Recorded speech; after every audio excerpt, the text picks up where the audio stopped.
Hello, welcome to Simple Daily Recipes. Today I bring chole kebab recipe. For this I used 1 cup boiled chickpeas, chole and 2 boiled potatoes.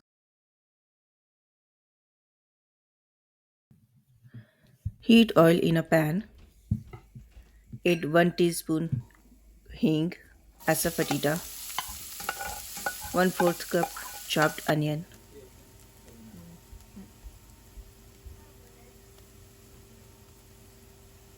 ginger and garlic paste,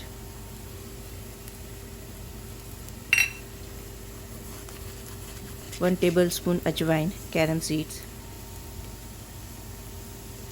1 tablespoon chole masala, 2 tablespoon amchur powder, dry mango powder, 1 tablespoon salt.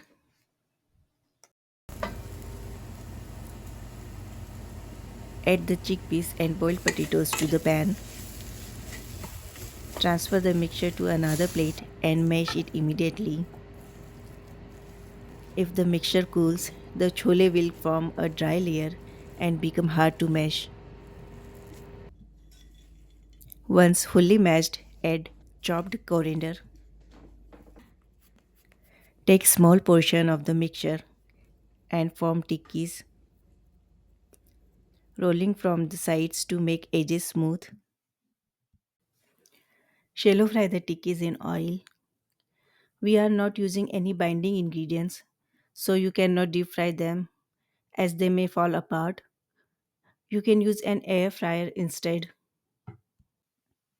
When shallow frying, the tikkis might initially fall apart slightly, but they will eventually form a nice golden color.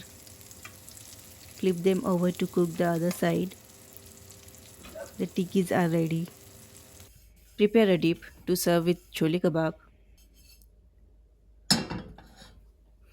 Roast half cup sesame seeds.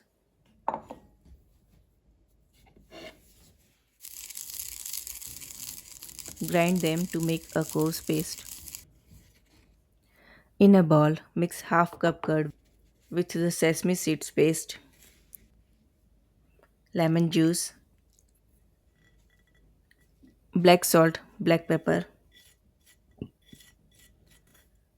and chopped coriander. Mix everything together and the dip is ready to serve with the chole kebab. Enjoy your delicious chole kebabs. Thank you.